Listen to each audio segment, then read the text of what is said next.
Hello, my name is Mike Frederiksen. I am the Curator and Education Coordinator for the Poplar Grove Vintage Wings and Wheels Museum.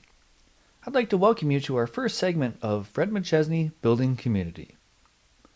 This video has been made possible by Walm Associates. The Machesney Park Mall has been a familiar landmark to many in the Rockford area since its opening in 1978. Today, the mall is closed with the exception of a few stores, and the once busy parking lots are abandoned.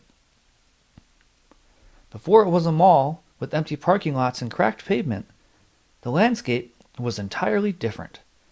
The landscape featured a large grass field speckled with hangars and aircraft, and the sound of aircraft engines and propellers beating the air dominated the soundscape.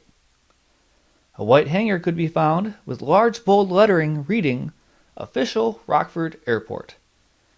Machesney came to Rockford almost 92 years ago with an airplane and a dream to turn his passion for aviation into a lifelong career. For Fred Machesney, aviation was a lifelong passion.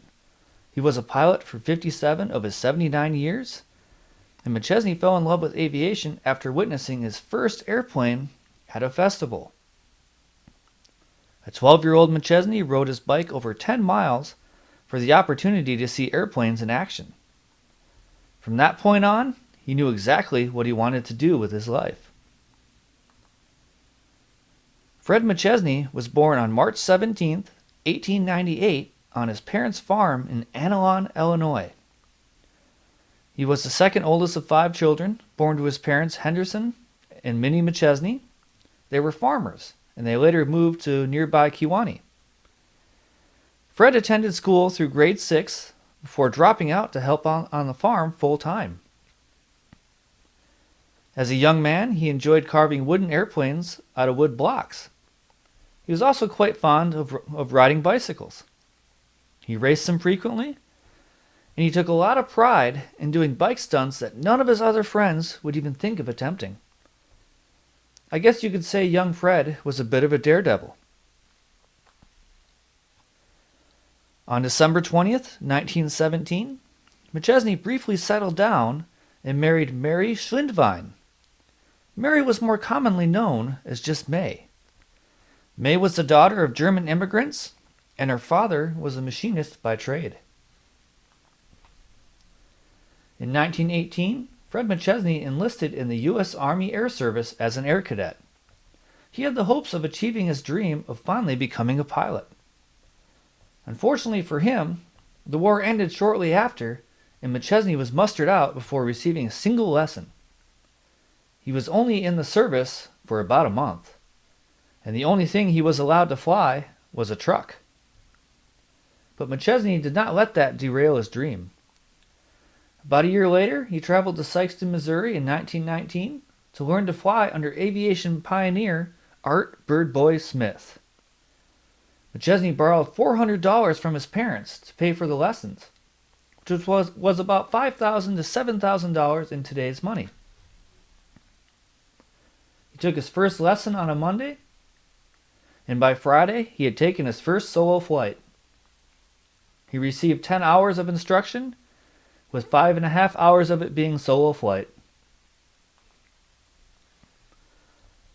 All of his lessons were conducted in a Curtiss JN4D Jenny. Machesney also completed his first passenger flight that week, but the flight ended up being extremely brief, as Machesney and his passenger rode up on the runway. The engine quit just after Machesney lifted the aircraft off the ground. This was an important lesson for Machesney on both aircraft reliability and safety. Let's talk a little bit about Art Birdboy Smith. Art, like Fred, was absolutely obsessed with flight as a kid. He built numerous gaps and jumps that he could ride on with his skates and bikes to give him the sensation of flying. He was born in 1890 in Fort Wayne, Indiana. In 1910, his parents actually mortgaged their house so Art could afford to build his own airplane. They received $1,800, roughly about $5,000 of today's money. And Art built his first plane out of heavy cloth wood, and wire. And his hope was to sell tickets in order to pay back his parents for the loan that they had given him. But this seems like an appropriate time to mention Art Birdboy Smith's second nickname, and that was the Smash-Up Kid. On his first flight of his new aircraft, he lifted the aircraft off the ground and achieved flight, but he quickly found that he had wired the control surfaces way too tight and they were way too sensitive, and he crashed the aircraft almost immediately. Unfortunately for his parents, they could not pay back the mortgage and they lost their home. But Art Birdboy Smith did become a bankable stunt pilot. In fact, he became one of the most sought-after stunt pilots in the country. His name was right up there with Lincoln Beachey. He was famous for his ability to fly at night and for his pioneer use of flares for skywriting. During World War I, he served as a test pilot and an instructor. Then after the war, he went to work for the airmail service. And unfortunately, his life would end up being cut tragically short. In 1926, at age 35, he was flying an airmail route from Cleveland to Chicago. He lifted off flying in fog and ice, and he mistook a couple lights on a farm as a landing strip. He went into land and quickly realized his mistake, and he tried to pull up, but unfortunately he flew right into a tree and lost his life. Art Smith is one of my favorite quotes from the era. I think it sums up a lot of the pilot's feelings at the time. He says, "We are pioneers, but we are pioneers with a great idea.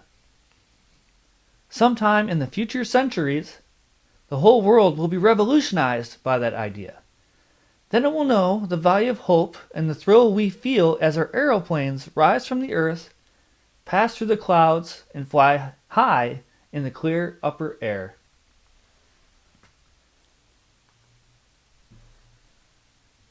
After his lessons in Missouri, Machesney returned back to Kewanee, and he resumed his pre-war job of driving trucks, primarily for the Lyman Lay Company. At this point, Machesney had to give up flying almost entirely, and the primary reason was he could not afford his own airplane. But he was determined to get one, and he began saving all his money. Please join us next time as we go over segment 2 of Fred Machesney, Building Community. The next segment will focus on Machesney's efforts to finally take flight and his move to Rockford. Thank you, and we'll see you next time.